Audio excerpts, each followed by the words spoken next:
لا الہ الا انت سبحانک انی کنت من الظالمین سورۃ الانبیاء میں آیا، اور اللہ تعالیٰ نے فرمایا سورہ الصفات میں کہ اگر یونس اس دعا کے ساتھ ہمیں یاد نہ کرتا ہائے ہائے تو پھر اسی دن مچھلی کے پیٹ سے نکالا جاتا جس دن کے مردے نکالے جائیں گے، یعنی قیامت تک، یعنی وہ مچھلی یونس کی قبر بن جاتی اگر وہ یہ دعا نہ کرتا۔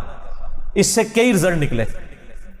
ایک تو رزلٹ یہ نکلا کہ یہ دعا اللہ کو اتنی محبوب ہے کہ وہ اللہ جس کا جلال اتنا ہے کہ وہ اپنے پیغمبر کو بھی کہہ رہا ہے کہ تو نے قیامت والے دن ہی نکلنا تھا، کہ مجھے اتنا غصہ ہے تیرے اوپر، گناہ کے اوپر نہیں، لغزش کے اوپر، وہ غصہ بھی ٹھنڈا ہو گیا۔ اس لیے میں کہتا ہوں سب سے بیسٹ استغفار جو آئے ہیں ان میں سے ایک لا الہ الا انت سبحانک انی کنت من الظالمین ہے، اور جامعہ ترمذی میں حدیث ہے جو شخص بھی یونس کی دعا کے ساتھ اللہ کی طرف متوجہ ہوا اللہ اسے محروم نہیں لوٹائے گا۔ یہ اسماء اعظم میں سے ہے، اور قرآن میں بھی ہے کذالک ننجی المؤمنین، مومنین کو بھی ہم نجات دیں گے جو یہ یونس کی طرح دعا مانگے گا۔ یہ تو قرآن میں بھی ذکر ہے۔ لا اچھا اس کے دیکھیں ترجمہ کتنا پیارا ہے، لا الہ الا انت، کوئی معبود نہیں سوائے تیرے، سبحانک اللہ تو غلطیوں سے پاک ہے، انی کنت من الظالمین میں تو انسان ہوں، غلطیاں کروں گا۔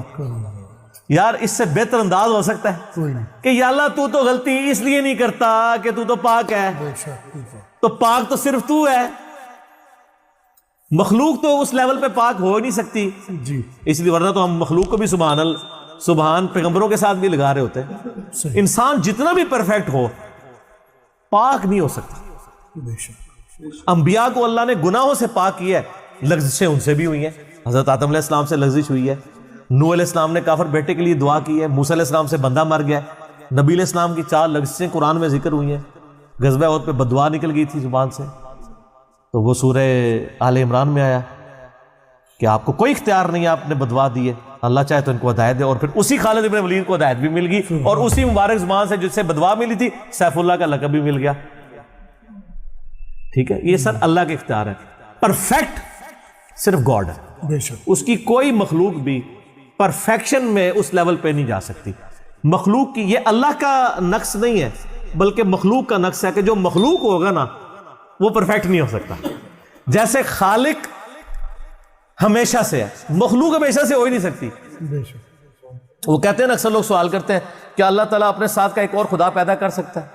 ہم کہتے ہیں یہ محال ہے، اس لیے کہ جو پیدا ہوگا وہ خدا ہوگا ہی نہیں، جو پیدا ہو گیا تو خدا کون ہے؟ لم یلد ولم یولد۔ ٹھیک ہو گیا؟ تو ذکر بھی کریں سر، اللہ کو یاد کریں، جھوم جھوم کے ہر جگہ ذکر کریں، کوئی پروٹوکول نہیں، نہ وضو نہ غسل، ذکر کے لیے کوئی پروٹوکول نہیں ہے، جب مرضی ذکر کریں، اللہ کو یاد کریں، اور اس کے لیے کپڑے پہننا ہونا بھی ضروری نہیں ہے۔ اکثر لوگ یہ سمجھتے ہیں کپڑے پہننا ضروری ہے، نہ کوئی ضروری نہیں ہے۔ بعض اوقات بندہ وضو کے لیے اندر چلا جاتا ہے غسل کے لیے، یا غسل کرتے ہوئے تو لوگ بسم اللہ نہیں پڑھتے ہیں، کپڑے پہن کے پھر بسم اللہ پڑھتے ہیں۔ سر اللہ اور بندے کا کون سا پردہ ہے؟ ٹھیک ہے، آپ کر سکتے ہیں ذکر۔ اگلا سوال ہے، میں نے اپنی زندگی میں بہت شرک کیا ہے لیکن الحمدللہ اب توبہ کر چکا ہوں، لیکن اس کے باوجود یہی فکر دامن گیر رہتی ہے کہ شرک تو ناقابل معافی گناہ ہے، معلوم نہیں کہ میری توبہ قبول ہوگی بھی یا نہیں، مجھے بتائیں میں کیا کروں؟ آپ سب سے پہلے تو اس طرح کے خیالات سے توبہ کریں جو آپ کر رہے ہیں، ٹھیک ہے۔ اس کی وجہ یہ ہے کہ سورہ التوبہ کی آیت نمبر 70 میں اللہ تعالیٰ نے فرمایا کہ جو شخص توبہ کر لے سچے دل کے ساتھ، اور اس سے پہلے بڑے بڑے گناہوں کا ذکر ہوا ہے، ان میں سے ایک شرک بھی ہے، بلکہ اب یہ کریٹیکل سوال ہے تو میں یہ آیت پڑھ کے بھی بتا دیتا ہوں۔ پارہ نمبر 19 کے اندر جا کے سورہ الفرقان کی آیت نمبر ہے یہ 70۔ اعوذ باللہ من الشیطان الرجیم، بسم اللہ الرحمن الرحیم۔ ہاں جی یہ آ گیا، والذین لا يدعون مع اللہ الہا آخر، یعنی اللہ تعالیٰ اہل ایمان کی نشانی بتا رہا ہے کہ وہ ایسے لوگ ہیں کہ وہ اللہ کے ساتھ کسی اور کو الہ کے طور پر نہیں پکارتے، ولا یقتلون النفس التی حرم اللہ الا بالحق، اور کسی جان کو ناحق قتل نہیں کرتے۔ ہاں بفتوی شریعت والا معاملہ علیحدہ ہے، یعنی قتل کے بدلے قتل، وہ بھی گورنمنٹ کا جوڈیشری کا کام ہے، آپ نے خود نہیں کرنا۔ ولا یزنون، نہ زنا کرتے ہیں۔ ومن یفعل ذلک یلقى اثاما، جو کوئی یہ 3 گناہ کرے گا ان قریب ان کا عذاب چکھ لے گا۔ کون سے 3 بڑے گناہ گنوائے گئے ہیں؟ نمبر 1 اللہ کے ساتھ شرک، نمبر 2 قتل ناحق، اور نمبر 3 زنا۔ حتیٰ کہ بخاری مسلم میں ایک حدیث ہے کہ نبی علیہ السلام سے جب بڑے بڑے گناہوں کے بارے میں پوچھا گیا نا تو آپ نے یہی 3 گناہ گنوائے اور پھر آپ نے کہا قرآن پڑھ کے دیکھو، یعنی نبی علیہ السلام بھی اپنی بات کی دلیل میں قرآن پیش کرتے تھے، ماشاء اللہ تعالی۔ والذین لا يدعون مع اللہ الہا آخر ولا يقتلون النفس التي حرم اللہ الا بالحق ولا يزنون ومن يفعل ذلك يلقى اثاما یضاعف له العذاب یوم القیامت ویخلد فیہ مہانا۔ جو یہ 3 گناہ کرے گا اس کے لیے عذاب دگنا کر دیا جائے گا قیامت میں، اور وہ ذلیل و خوار کر کے آگ میں یعنی جھونکا جائے گا۔ الا من تاب، ہاں اگر کوئی ان گناہوں سے توبہ کر لے۔ کون سے؟ نمبر 1 شرک، نمبر 2 قتل ناحق، اور نمبر 3 زنا۔